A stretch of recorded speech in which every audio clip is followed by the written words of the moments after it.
Jesus is in the midst of us. Amen? Amen. Sapagkat ang sabi po ng Matthew chapter 18, kung saan Like, dalawa o share, tatlo subscribe. nakakatipon dahil sa aking pangalan, naroon ako sa inyong kalagitnaan. Do you believe that? Let us give clap of offering sa ating Panginoon. Iso Cristo. Praise the Lord. Thank you, Jesus, for being with us. Praise the Lord. So, ang ating pong 14th year, blessed and victorious anniversary kung saan sama-sama po tayo magpapasalamat. Amen. Dahil itinayo po ng Diyos ang Jesus is My Life Church. At dahil nagtayo po siya ng gawain niya na Jesus is My Life Church, tayo po ay nangaligtas. Amen. Tayo po, kung hindi po nagtayo ang Diyos ng kanyang gawain, na nagmula po sa kanyang pinakapuso. And I believe in my heart na kanya din pong tinayo sa inyong harapan ay nagmula rin po sa kanyang pinakapuso. Amen? And for that, let us give clap of praise sa ating Panginoon Diyos sa mga. And huwag po natin kalimutan na mabuti po ang Diyos. Sa kabila po ng ating mga tayong nagpapabaya, dinided ba natin ang kanyang kabutihan, ang kanyang kapangyarihan. But still, God is good. Amen. Kasi hindi po nagbabago ang kanyang kabutihan. Nature kasi niya yun. Kahit hindi tayo mabuti ang Diyos. Amen. Kahit hindi tayo tapat ang Diyos. Kahit hindi natin siya mahal, bagamat kanya po dinidiman po ng Mark 12:13 na love the Lord with all your heart. All. Dapat nakasentro ang ating heart sa Diyos. Amen. All your mind. Dapat ang ating iniisip lagi ang Diyos. All your strength. Dapat yung lakas natin ay nagagamit natin sa Diyos sa paglilingkod sa Diyos. Amen. Amen. Ang ating pong kaluluwa ay dapat ilaan lang po natin sa Diyos. Ganyan ang buhay eh. Ganyan ang meaning ng buhay. Life is all about God. Life, what do you mean by life? Is all about God. Dapat ganun po ang buhay natin eh. Kaso ang daming pandaraya ang mundo, ang sanlibutan. Kaya tayo, nadidisalign po tayo doon sa perpektong hangarin ng Diyos ating buhay na dapat ang Diyos po ang gawin nating buhay. Dapat yung pangalan na binigay ng Diyos sa atin, na pangalan ng church, yun po yung buhay natin. Amen? Pag sinabi po na ang ating pangalan ng church natin, Jesus is my life, kapag nasa Jesus is my life church ka, see to it na buhay mo talaga si Jesus. Amen? Amen. Buhay mo talaga si Jesus. Wala ka ng ibang buhay pa. Hindi ka nabubuhay para sa mga anak mo, sa asawa mo, sa tatay mo, sa nanay mo, sa friends mo, o kanino pa man di ka nabubuhay. Bagamat kasama natin sila, kailangan natin silang mahalin, ipanalangin, dalhin sila sa Panginoon. Dapat po ay hindi po sila hihigit sa Diyos. Amen? Ano mo yan? Alam niyo po, yan po ang buhay. Dapat, ang patungkol sa Diyos ay hindi hihigit sa ating mga pangarap. Hindi hihigit po doon sa ating pag-aaral, trabaho, negosyo. Dapat lagi higit ang Diyos. Amen. Amen. Higit ang Diyos sa lahat ng issue sa ating buhay. Higit siya sa ating problema, sa ating pinagdadaanan, higit. Dapat lagi natin nakikita ang Diyos. Amen? Sa mga bagay na ito. Dapat po. At pag yan po ang ating naging buhay, lagi tayong matagumpay. Amen. Amen. Lagi tayong magtagumpay. Kaya dapat po, ang anniversary ay dapat po natin ipanalangin, suportahan. Amen. Dapat po natin bigyan ng pagpahalaga. Amen po ba? Amen.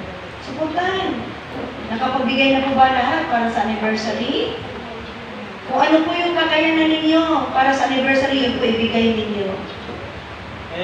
Amen? Bagamat ang pinaka-amount talaga ay 600, pero kung wala kang 600, kung ano yung kakayanan mo, yun na ibigay mo. Be a part. Kasi, di ba, ang palad-palad po natin na nagtayo po ng Diyos ng gawain para tayo po ay may sisilungan. Amen. Amen po ba? Sisilungan. Pagdating po ng maraming nating pinagdadaanan, meron po tayong Diyos na pagsisilungan ng gawain para tayo po ay kukuha po ng protection, ng lakas. Amen? So, praise God. So, palakpakan po natin ang Diyos. So, tayo po ay mga people of faith. Tayo po ay may paniniwala, may pananampalataya sa Diyos. Banal na Diyos, makapangyarihan na Diyos, may gawa ng langit at lupa. At ang pananampalataya dito ay itinatag ng ating Panginoon si Kristo sa ating buhay. At siya po ang nagtatag. Sabi ko ng Hebrews 12 verse 2, fix your eyes on Jesus. Kasi si Jesus po ang the author and the perfecter of our faith. Siya po ang nagtatag. Kaya tayo nanampalataya ngayon sa Diyos, naniniwala sa Diyos, dahil itinatag po yan ni Jesus. At si Jesus din po yung magpapasakdal. Si Jesus din po ang magpapasakdal. Ibig sabihin, again, nire-refresh ko ng Holy Spirit sa puso ko, ang isip ko. Na yung pananampalataya na ibinigay ko, tinatag ko ni Jesus sa ating buhay, dapat yung pananampalataya na yan ay magiging perfect. Amen? Ibig sabihin po, kapag nanampalataya ka, huwag kang tumigil sa pananampalataya hanggang maging perfect yung pananampalataya mo. Amen? Dahil yun po ang hangarin ng Diyos sa buhay ng bawat isa. Magiging perfect. Dahil kung hindi po tayo magiging perfect sa pananampalataya, talo po tayo. When we say perfect na pananampalataya, malalim, nagkaugat. Amen? Malalim nagkaugat ang ating paniniwala sa Diyos. Kasi ang isang punong kahoy, kapag malalim ang pinagkaugatan, malalim na lupa, magandang pagkakapit sa lupa. Kahit anong bagyo, anong tsunami, anong lakas ng hangin, anong baha, anong mga dilubyo ng lupa, ng mundo, hindi po siya mabubunot. Ganon din po sa ating malalim na pananampalataya. Kapag malalim ang ating pananampalataya, hindi po tayo mabilis, madali, give up sa Diyos. Amen? Kasi nga po, sa buhay na ito, ang payo ni Paul, no? Ito yung po yung part 3 ng ating po pag-aaral. Ang galing talaga ng Lord kasi lagi po niya akong hinahatid sa ating topic. Okay? So ito po yung part 3 ng ating pag-aaral. Colossians chapter 2, 6, 7. Paul, while in prison, kita nyo, si Pablo na nasa kulungan niya. Pero dahil mahal po niya ang maraming kaluluwa, hindi mo, maikulong mo ng tao, hindi mo maikulong ang salita ng Diyos. Amen? Napansin niyo po yun? Kahit nakakulong po yung servant of God, hindi po kayang ikulong ang salita ng Diyos para mapadalahanan, mababanaan, para ma-encourage ang maraming ligtas na kaluluwa. Amen. Kasi, ganun tayo kamahal ng Diyos. Ang sabi po ni Paul sa taga-Colossian Church, extended po ito sa Jesus My Life Church. Amen. So then, just as you receive Christ Jesus as Lord, continue to live in Him. Kalabitin mo ng katabi mo, Englishin mo, continue to live in Jesus. Yan ang sabi ni Paul, di ba? Ibig sabihin ng salitang continue, it will never stop. Hindi po yan humihinto. Continuous. Amen? Amen. So, ibig sabihin, kailan ka nang hihinto? Sa iyong panampalataya. Ang panampalataya ay hanggang kamatayan. Habang nabubuhay tayo, kailangan nating maniwala, magtiwala sa Diyos. Okay, so tuloy-tuloy. Walang hihinto, walang magbabackslide, walang aalis. Amen. Amen. Kasi si Paul, kahit marami po siyang pinagdadaanan sa buhay, amen? Basahin niyo po ang Korinto. Ang dami po niyang pinagdaanan sa buhay. Matinding kahirapan sa kanyang paglilingkod. Pero, kahit nga siya may sakit hindi siya humihinto sa paglilingkod sa Panginoon. Amen. Kaya, tandaan po natin ang kanyang mga paalala. Ang sabi niya sa verse 7, rooted and built up, strengthened in the faith. Yung tatlong words na yan. Tandaan mo yan. Ikaw daw ay must be rooted and built up and strengthened in faith. Sa Tagalog,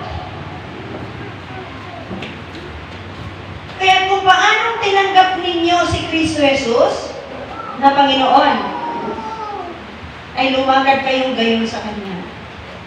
Ano nga po yung salitang Panginoon again? Doon po sa pinapahabol natin. Ano ibig sabihin ng Panginoon? Kapag tinanggap mo ng Panginoon si Jesus sa buhay mo, ibig sabihin noon, siya na ang may kapangyarihan sa iyo. Hello? Kalabitin mo yung katabi mo, kumusta? Si Jesus ba may power sa iyo ngayon? Kumusta? Si Jesus ba ang may kontrolado ng buhay mo ngayon? Amen. O ibang power? Dalawa lang yan. If you are not controlled by the power of Jesus, you are being controlled by the power of Satan.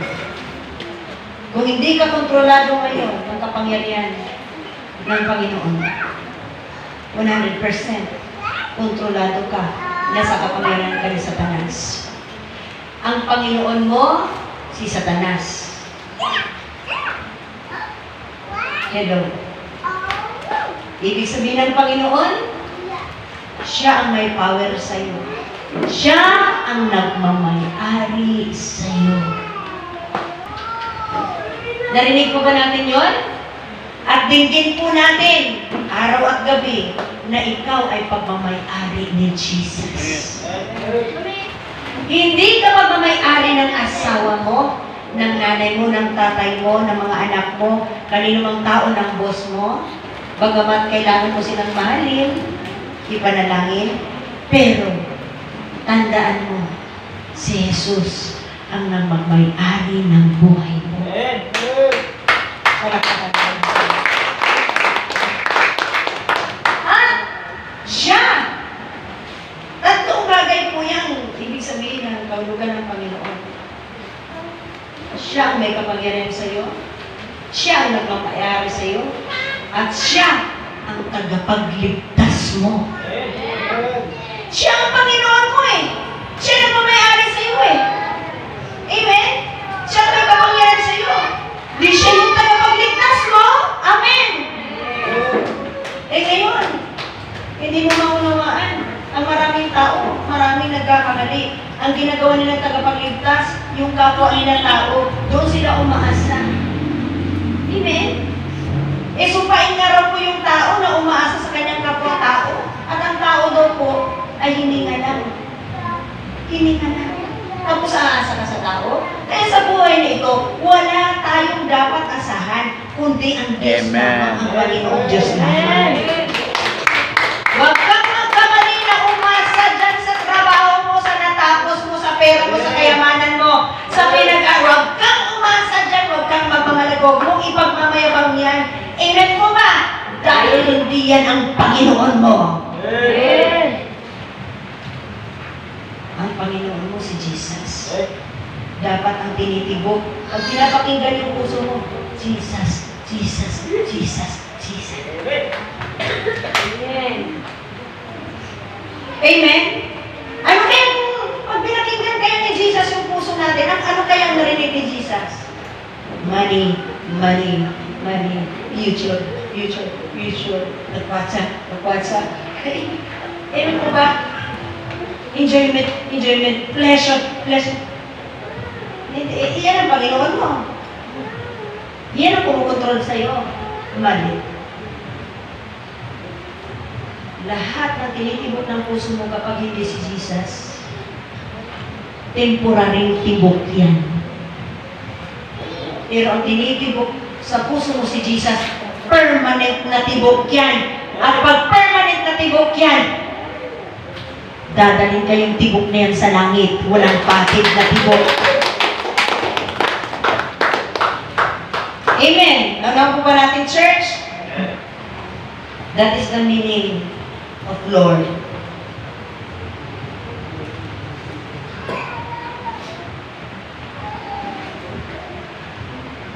Dalangin ko na kapag-reflect tayo at nakapag-meditate na hindi na pala tayo ang may-ari ng buhay natin. Amen. Hindi na pala tayo ang may kapangyarihan ng buhay natin. Hindi pala tayo ang tagapagligtas ng buhay natin. Amen. Tandaan mo yan. Kaya huwag kang magtataray. Nailigtas mo sarili mo sa pamamagitan ng wala kang panahon. Dahil puro ka ng negosyo, puro ka ng trabaho, puro ka pag-aaral, puro ka pangarap, puro ka leisure sa buhay, puro ka barkada. Hello? We are denying Jesus.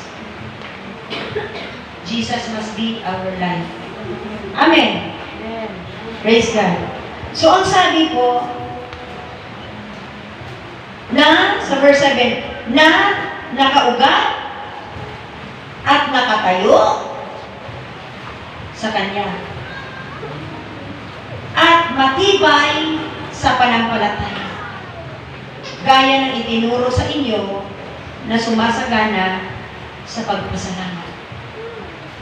Dalangin ko, church, tandaan po natin ito. I-goal mo to sa buhay mo. I-mission mo siya. Na dapat, ikaw ay dapat magpakauga sa Panginoon.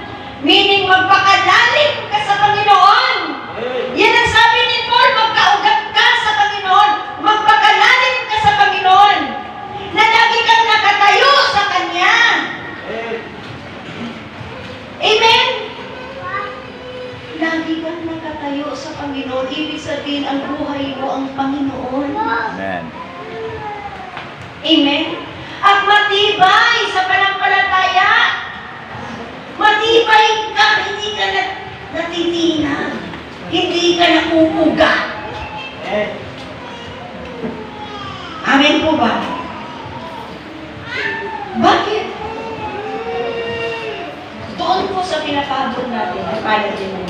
Lagi po inuuso ka ng Lord, papahabol kayo sa revelation.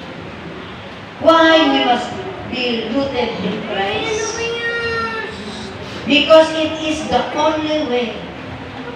Bakit? Kailangan natin magpakalalim, magpakaugat sa Panginoon. Because it is the only way to bear fruit. Hello, and have a meaningful life. Huwag mong babawal yung pananampalataya mo. Laliman mo. Amen. Bakit yan lang po ang paraan para magkabunga ka? Amen.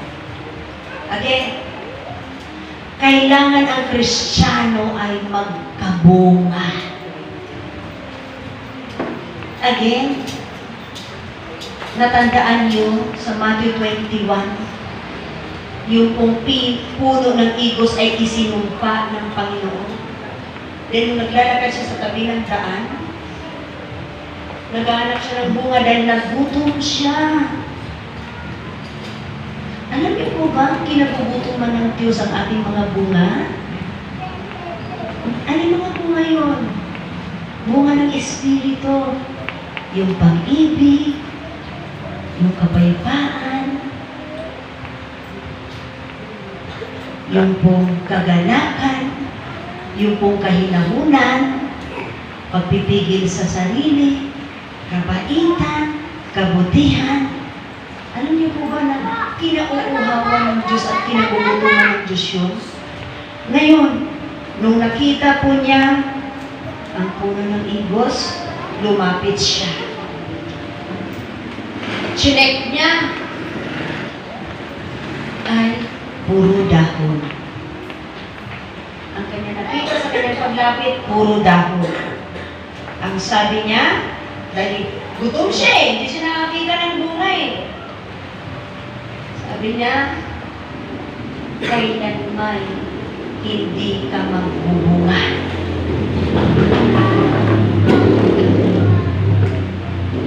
At nung oras din yun, karakaraka, magic, natuyo ang puno ng igos. Ayaw ng Diyos, maging kagaya tayo ng puno ng igos. Amen. Na pag hinanapan tayo ng pag-ibig, kapayapaan, kagalakan, kahinahunan, yung mga bunga ng Espiritu ay wala. Pag matagal ka ng Kristiyano, matagal na ang puno, dapat ito'y namunga na. Amen! Amen. Pag matagal na ang puno, pag matagal na ang Kristiyano, dapat marami ka ng bunga. Yung siyam na bunga, binubunga mo na yon. Hello? Kalabitin mo yung katabi mo, kumusta ang mga bunga mo? Hanggang ngayon ba, bubot pa rin? O na-override na?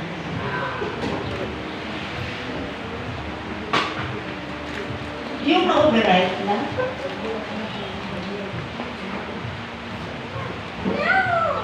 Ang gusto ng Lord, yung nakakain pa, yung tamang-tama, mapakinabangan. Hindi abubot, hindi po override. Amen. At pag matagal ng Kristiyano, tandaan niyo ito mga kapatid, nag-e-expect ang Diyos na may bunga kang marami. Dahil matagal ka ng Kristiyano. Pag matagal ka ng Kristiyano na wala ka pang bunga, kailanman wala kang pakinabang sa akin. Yung gutom ko, hindi maiibsan. Kailanman, hindi ka na mamunga. Gusto ba natin yun? Hindi tayo napakinabangan ng Panginoon? Dapat, pag matagal ka ng Kristiyano, nagbibilang na po tayo ng maraming taon, panahon. Lumaki ka na sa church eh. Bata ka pa lang, nasa church ka na. Tapos ngayon, 2025 na, mag-2026 na.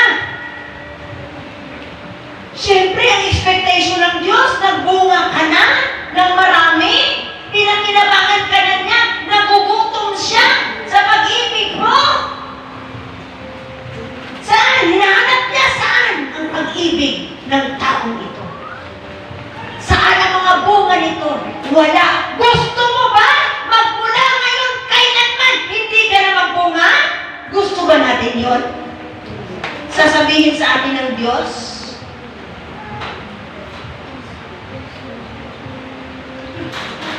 Kalabitin yung katabi mo, sabi mo, mag-isip-isip ka, may panahon pa.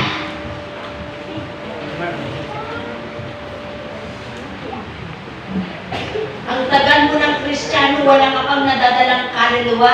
Ang tagal mo ng Kristiyano, wala ka pang pag-ibig. Ang tagal mo ng Kristiyano, wala ka pang ginagawa sa Panginoon. Ang tagal-tagal na.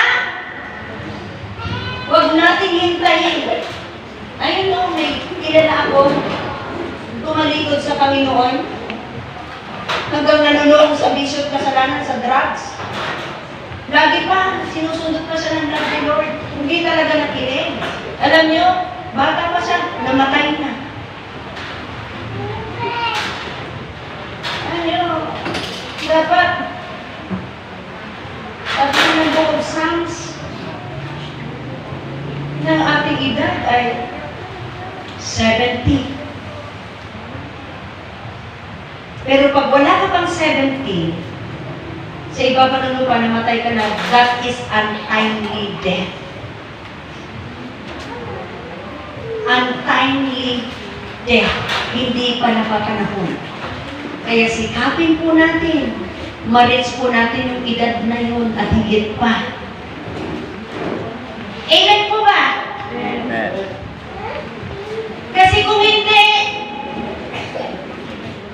untimely death. Ganawa pa ba natin, church? Amen. So, huwag po natin hayaan na matagal na tayo Kristiyano na hindi po tayo nagkaugat sa Panginoon. Busy ako eh. Ang dami kasing friends. Enjoy life muna. Pagdating ang panahon, maglilingkod din ako sa Diyos. Paano? Pagdating ang panahon, hindi ka nakitaan ng bunga ng Panginoon, magdideklara na siya, kailanman di ka na magbunga.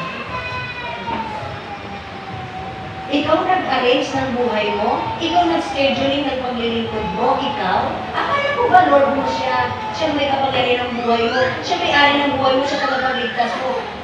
Ganoon mo ba natin yung Panginoon? Na ibig sabihin, unawain po natin ngayon. Ikaw nag-schedule kayo ng maglingkod? Ikaw nag-schedule kayo ng mag-ayos ng buhay mo? Ikaw? Ikaw nag-schedule? Ikaw ba may-ari ng buhay mo? Ikaw ba may kapangyarihan ng buhay mo? Bakit ikaw nag-schedule? Nalaw ba natin, church? Bakit natin kailangan magbunga? Because it is the only way to bear fruits and have a meaningful life. Pag hindi ka nalalim sa Lord, hindi magiging perfect ang faith mo, hindi mo mai-enjoy ang buhay, hindi ka magkaroon ng tunay na meaning ng buhay dahil maranasan mo at maramdaman mo lang ang tunay na meaning ng buhay at malalasak mo yun, maramdaman mo yun kapag ikaw ay rooted sa Panginoon. Amen. Amen. Pangalawa, to be equipped to face challenges and overcome obstacles. Kailangan pa na natin magpakalalim sa Diyos, sa ating pananampalataya.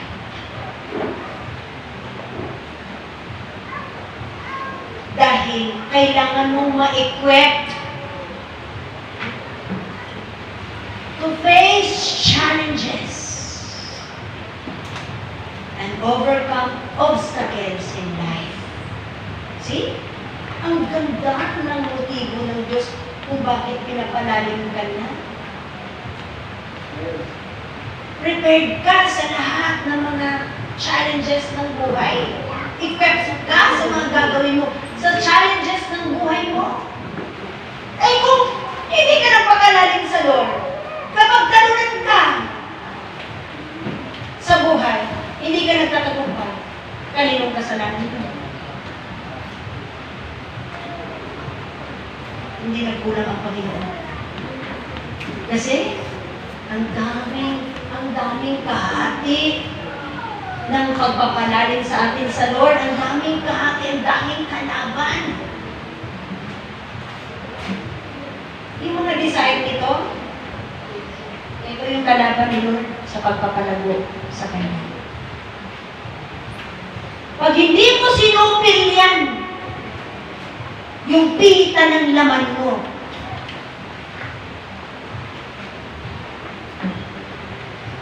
iba kasi yung kailangan ng katawan sa pita ng laman. Ganun po ba natin? Ang katawan nangangailangan ng foods. Water.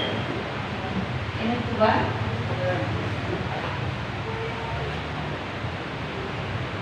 Pero pag may pita ka na dyan ng laman mo, yung desires, mga evil desires, hindi naman sa Diyos yun eh. Pag yan pinagbigyan mo, hindi ka lalangko sa Panginoon. Hindi ka lalalim sa pananampalataya. Hindi magiging perfect ang pananampalataya mo sa Lord. Paano ka maging equipped to face all the challenges in life? O ang dami mo natin na kita ng laman. Eh, alam niyo, makamatay yung kita ng laman kapag rooted ka na kay Christ. Hello? Amen? Amen. Okay. Again, i-refresh po natin yung verse, yung pong Luke chapter 8, verse 13. Bakit kailangan natin magpagawin tayo? To be equipped, to face challenges, and overcome obstacles. Pagkatapos na makarinig, ay tinanggap na may galak. Yun pong salita ng Diyos. Narinig po ng mga nakikinig. Tapos pagkatapos po ng narinig, ay tinanggap. Masaya. Tuwang-tuwa naman ang mga lingkod ng Diyos kasi masaya. Nang may galak. Subalit, ang mga ito'y walang ugat. Walang ugat. Mahirap pala yung salita ng Diyos na hindi nagkaugat. Bakit hindi nagkaugat? Hindi na unawaan. Bakit busy ang isipan? Busy. Habang nakikinig, physically present, but mentally, nasa barkada, nasa lakwatsa, nasa mga schedule niya, sa pupunta niya. Yun! Kaya, hindi na unawaan ng lubos, hindi nagkaugat. Amen! Kaya dapat alam nyo. Kaya nga mga bata, ang mga bata ay hilig kong papuntahin natin, hindi katabi ninyo. Kasi sa pakikinig may laban. Hindi ka makapakinig ng mga ayos kapag maraming diba? So, kailangan natin solusyonan. Separate. At nag-sacrifice si Ate Arlene.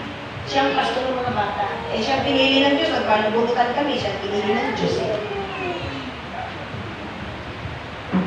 Hindi ko, Ate Arlene, makinig ka na ng grade 5 sa YouTube ni Brother Sunny.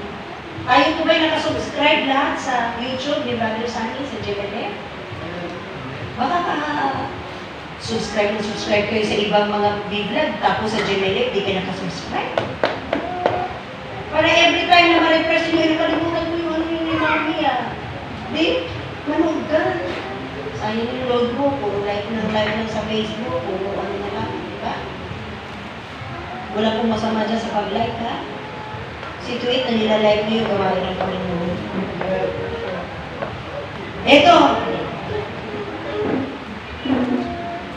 Subalit, ang mga ito'y walang ugat.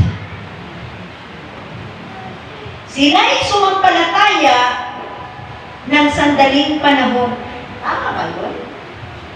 Na dapat pag nakinig ka, sasampalataya ka na ng sandali lang. Di ba sabi ni Paul kanina sa Hebrews 12:2, na He is the author and the perfecter of our faith. Siya ang nagtatag ng ating pananampalataya at siya yung magpapasakda ng ating pananampalataya. Ibig sabihin, pag nanampalataya ka ngayon, tuloy-tuloy yan hanggang magiging perfect. Amen. Hanggang malalim ang faith natin. Hanggang sa wala nating maramdaman sa mga buhay natin, sa pagkatao natin, puro Diyos na lang ang ating naramdaman. Amen? Pero ito, habang nakikinig ng salita ng Diyos, walang ugat, sumampalataya lang ng sandali. Tama ba yun? Sandali lang? Hindi niya pinerfect ang kanyang faith. Kasi bakit? Hindi nagkaugat. Amen? Hindi nagkaugat. Hindi lumalim. At pag hindi lumalim, walang ugat. Hello? Sandali lang siyang sumampalataya. Tama ba yun? Pero kailangan ang ating panampalataya, sabi ni Paul, maging ganap. Maging perfect. Habang naghihintay tayo sa pagbaba ng ating Panginoon Yesus. Perfect ang faith mo. Amen. Rooted in Christ ka. Nakatayo ka sa Panginoon at matibay ang panampalataya mo. Yan ang pangarap ni Pablo sa Colossian Church, extended sa Jesus My Life Church. Amen. I hope and pray we're hearing all the revelations of God. Ito, sila'y sumampalataya ng sandaling panahon lamang kinat na ang faith! Kinat! Hanggang dito na lang ako, di ko kaya. Dito na lang ako ulit kay Satanas. Sabi niya, worthy good luck. Dito na lang ako, itigil na ako. Hindi ko kaya. Kung kailan nasa Panginoon ako, ang daming pagsubok, ang daming problema. Noon naman, wala akong problema. Ngayon, nadadagdagan pa. Ano ba namang buhay ito, di ba? Ganyan ang tao. Sino may problema kaya nun? Hindi pa ako nangalahati sa part-time. Ang sabi ko, sila'y sumampalataya ng sandaling panahon. Kinat na lamang. At sa panahon ng pagsubok, sila'y tumalikod. Alam niyo po ba, yung panampalataya natin ay sinusubok ng Diyos. May pagsubok talaga ang buhay. Amen. Dadaan talaga tayo sa pagsubok. Dadaan din po tayo sa tukso. Hello? Pagsubok at tukso. Ating pagdadaanan yan. That's why ini-encourage po tayo ni Paul na magkaugat ka. Tumayo ka sa Panginoon. Magpakatibay ka sa pananampalataya mo. Dahil meron talagang pagsubok, meron talagang tukso. At pag nagkaugat ka sa pananampalataya mo, hindi ka madali. matukso. Amen. Hindi ka mabilis magkasala. Hindi ka mabilis give up Amen. sa mga pinagdadaanan mong challenges sa buhay. Huwag tayong pabayaan. Hello. Ano po ba ang ibig sabihin ng pagsubok sa tukso? Ganyan talaga ang buhay. Kaya nga tayo pinapalalim ng Diyos kasi may pagsubok at tukso. Pagdating ng mga pagsubok, sila ay tumalikod. Ang gusto ni Paul, kapag pagdating sa pagsubok, nakaharap pa rin tayo sa Diyos, huwag tayong nakatalikod. Amen. Yun po ang ibig sabihin ni Paul. Ang ibig sabihin ng pagsubok, ito po ay testing. Isang pagsusuri, sinusuri ka ng Diyos, o hamon na naglalayong patunayan ang iyong pananampalataya. May pagsubok ka na para masuri, masuri, masukat ang iyong pananampalataya. Amen. Yan po ay pagsubok. Ang pagsubok ay sinusuri niya yung pananampalataya mo, ang katatagan mo, ang pagiging tapat mo. Amen.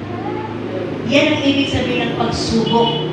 Sinusuri ng Diyos yung pananampalataya mo sa Kanya, yung katatagan mo sa Kanya, at yung katapatan mo sa Kanya. Amen. Kaya ka sinusubukan, kaya ka pinapalalim ni Paul sa pananampalataya. Kasi pagdating ng pagsubok, sinusuri ng Diyos, sinusukat mo ang level ng pananampalataya, ng katatagan, ng pananampalataya mo, at ng katapatan mo sa Panginoon. Baka hindi mo kaya sa matinding kahirapan, matinding bigat, bibigay ka. Kaya, sabi ni Paul, magkaugat ka Amen. sa Panginoon. You must pay the price. Marami kang isusuko na kalayawan, mga schedules, mga pinapanood, mga pangarap, marami kang isusuko. Marami kang kakalimutan. Kung gusto mong maging malalim ka sa Diyos.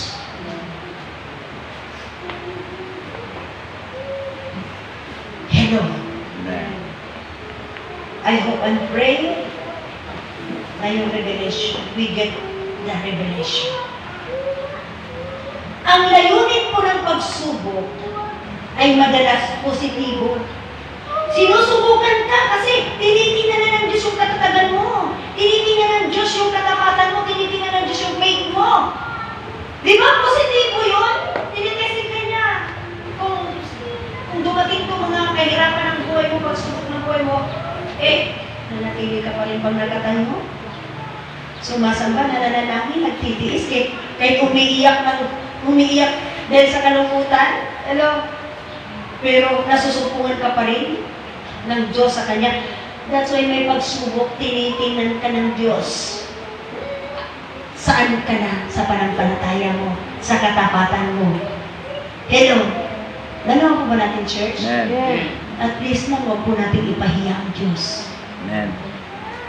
Nag-e-expect siya. Sa edad natin sa Panginoon, nag-e-expect siya na ang level ng ating faith ay ganito na tayo. Kunti na lang kulang. Nasa perfection na tayo.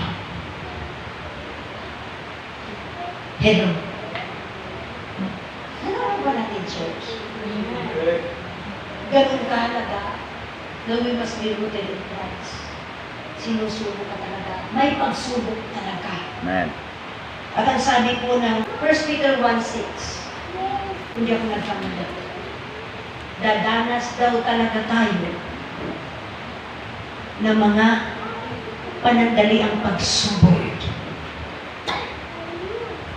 Dadanas talaga. Kaya, The best encouragement ni Paul, be rooted in Christ. Amen. Baka hindi mo makaya. Amen. Sinubok ng Diyos, di ba si Abraham? Nag-fall ba si Abraham? Anong pagsubok ni Abraham? Yung kanyang kaisa-isang anak. Sino ang kaisa-isang anak ni Abraham? Saak. Yan. Matagal na po nila naging anak. Minupos na po si Sarai. Si Abraham, mag-100 years old. Tapos ito mo na ipinanganak. Sabi ni Diyos, "O Abraham, ihandog mo yung anak mo sa akin." Ha? Ihandog, ibig sabihin susunugin niya. Kasi mga handog doon sinusunog. Amen? Pero alam niyo, dahil si Abraham ay mayroong malalim na pananampalataya Amen. at pagkakilala sa Diyos, hindi siya nagda-doubt. Hinandog nga po in short story, hinandog po niya si Isaac sa Diyos. Hindi siya nag-fall. Amen? Amen. Pero, pag hindi ka pa na nag-fall, pag malalim ang panampalataya mo, susunod ka sa hinihiling ng Diyos sa iyo, makikita mo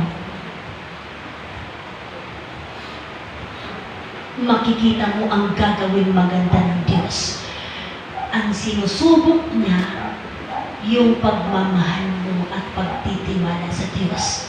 Ganon niya sinubok si Abraham, na kahit ka isa-isang anak, kaya mo bang ihandog sa akin yan?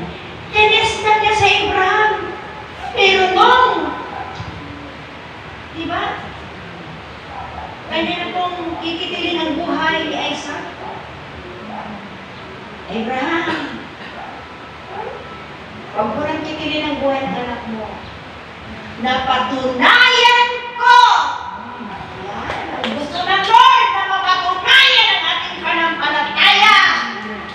Sa Kanya, palapakan po natin. Kaya tayo sinusubok dahil sinusuri.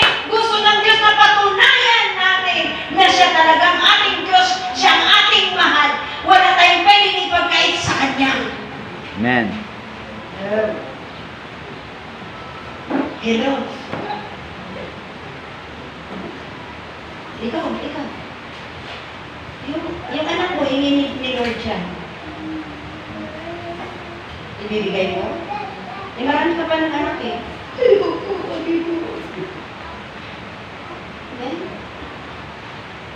Kung hingi ng Diyos yung buhay mo, bilang pagsuka, nandiyan ang faith mo na, kung anak ko ba, kaya nang magbigay ng buhay sa akin. See?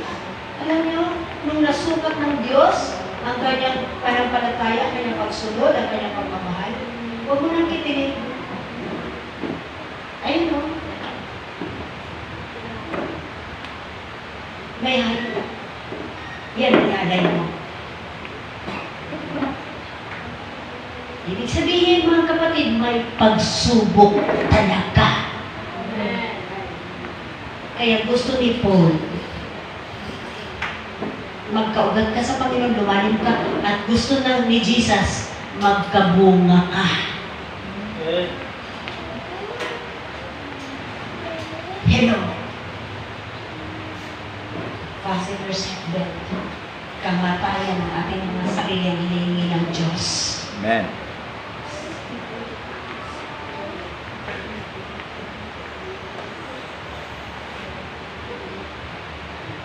Yan po ang ibig sabihin ng pagsubok. Ang layunin ay positibo. Para lumagoy ka sa mga hamon ng buhay. Ang daming challenges ng buhay, mga kapatid. Sa lupa lang ng tahanan, ang dami mo ng problema eh. Sa pamilya, ang dami ng problema. Isipin mo ba yung future ko? Dagdag pa. Hindi ko iniisip yung future ko. Ang lagi ko iniisip, paano ko mapaglikuran ng maayos ang Diyos? Bahala siya sa future ko. Amen.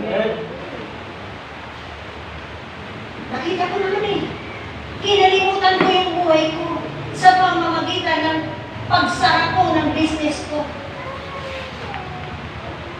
Wala akong, ba't ganun? Wala na siyang ano, dito, ganyan.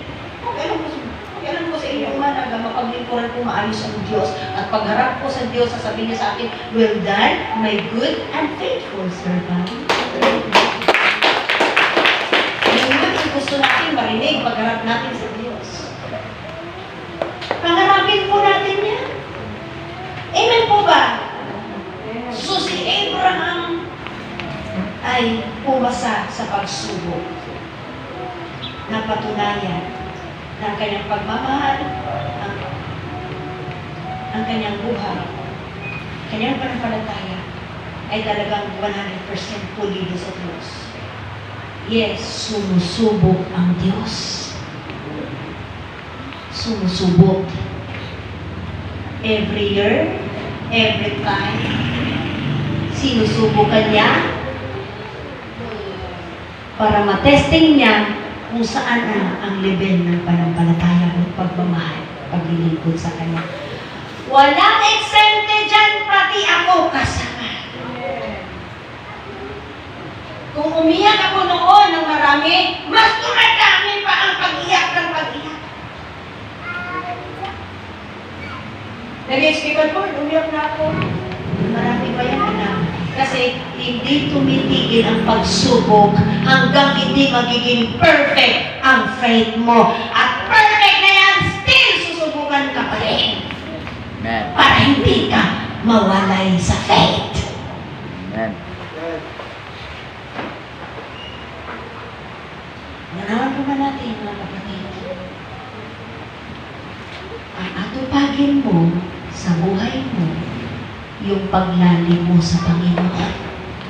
Yung mga hadlang bitawan mo na. Amen.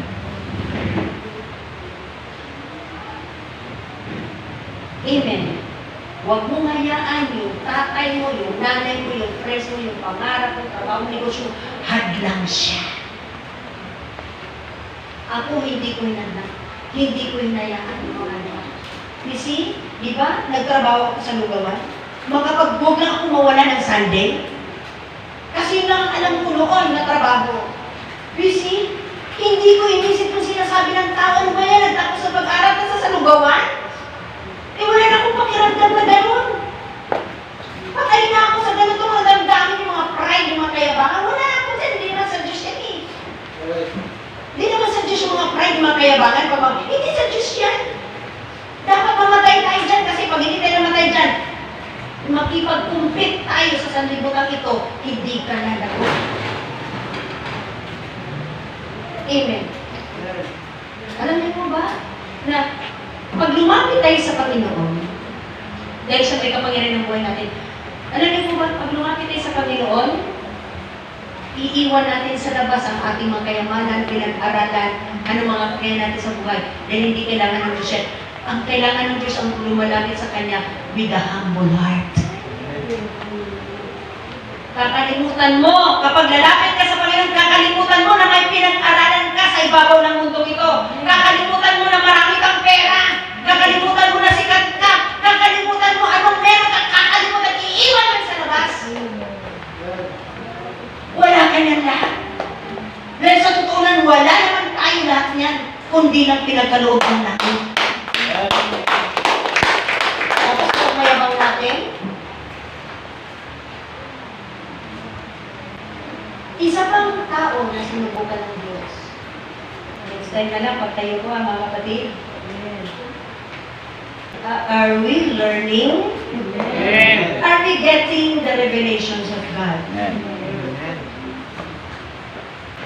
Alam niyo, para makuha ko itong mga revelations na ito, I sacrifice myself. Amen. Hindi ako lumalabas ng bahay. Puro ako sa presensya ng Diyos.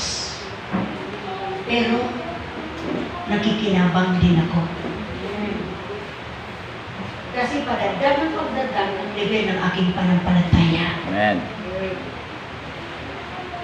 Huwag tayong mawala sa pagsunod ng aking pagtayo. Sasabihin ko kayo isang tao na sinusubukan siya ng Diyos. Pero,